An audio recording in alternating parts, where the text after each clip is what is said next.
When this whole thing unfolded on Sunday, me personally, I felt upset because as a black man, I felt like you shouldn't put that type of display out there on public, because at the end of the day, you might have two different ways of going about it, but we're still fighting for the same cause. And I think the outside forces who don't want to see a lot of these issues talked about or rectified, they're looking at this particular situation where you got Eric Reid and Malcolm Jenkins having a public display. They're applauding this because at the end of the day, they want the infighting, they want the strife to happen with these two parties, these two individuals. So for me, I would have rather see, if these guys have disagreements, which they clearly do that in a private setting, not on public display where everyone can see what's going on between these two sides. Well, let me say this. First of all, I'm uncomfortable from this perspective. And Max, I'm not aiming this at you or anybody else. I'm just telling you that as a black man, I'm uncomfortable with talking to anybody but black people about this subject. But it's national television, and Eric Reid put it out on Front Street, so I understand everybody has a right to talk about this. But when you have a black man calling another black man a sellout, that's something that has to be addressed. And I think it primarily should be addressed by us. And let me tell you why. Eric Reid is wrong because of the words that he used. You can have a disagreement to point to what Damian Woody just highlighted. But let's analyze and dissect what's transpiring here. Eric Reid is a supporter of Colin Kaepernick and the causes that obviously Colin Kaepernick wants to address. Now, the Players Coalition, their objective has never been about Colin Kaepernick, and they're unapologetic about that, whether it's Malcolm Jenkins, it's Anquan Bolden, or anybody else. They were on a mission to garner whatever level of support that they could garner in order to address those individual causes associated with racial oppression and inequality, the incarceration issue, Max, which you have accurately pointed out on many, many occasions with the heightened level of sensitivity that it deserves, and you deserve to be applauded for that. But the reality is that Eric Reid not only wanted Colin Kaepernick to get a job, he also felt that Colin Kaepernick should have led the talks with the owners. So he was never on board with them, even though at some point in time, he was a part of the Players Coalition until he backed out a couple of days before they had reached an agreement with the owners for $89 million. But let's get into the egregiousness of Eric Reid in this matter. Not only do you speak, and you speak so insultingly and disgracefully against Malcolm Jenkins, you went on the field. Remember, when they've got those coin tosses, that's the captains that are out there. Eric Reid is no captain. He just arrived on the team.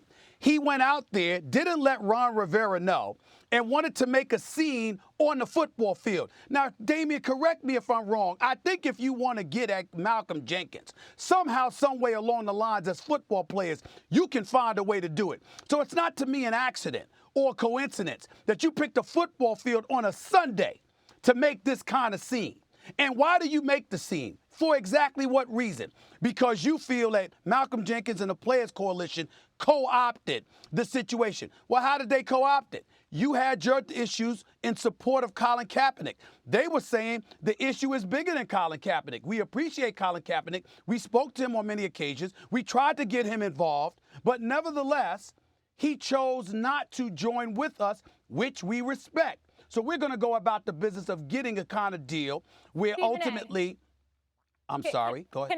Can I ask you a question? Because how I understood the events is differently than how you understood the events. So I want to make sure we're on the same page here in the audience. From what I understood is Eric Reid actually started the movement along with Colin Kaepernick. Malcolm Jenkins might have got involved later with the Players Coalition when that was developed. And then why Colin Kaepernick and Eric Reid backed out is because Malcolm Jenkins was agreeing to a deal with the NFL to essentially sell the movement. Jeff, if you could please hold on for 1 second. To essentially sell the movement for $100 million and agree to no longer protest. Which so that $100 million was already earmarked, apparently, and it was just being moved over. To being sold out, or he was selling out the movement, because that was his movement. Well, let me tell you this. Is that what you also understood? Is that what you heard as well? That's basically my understanding with a few different nuggets here. Okay. We are under the impression that Colin Kaepernick's protest led to that meeting with the owners. That is false.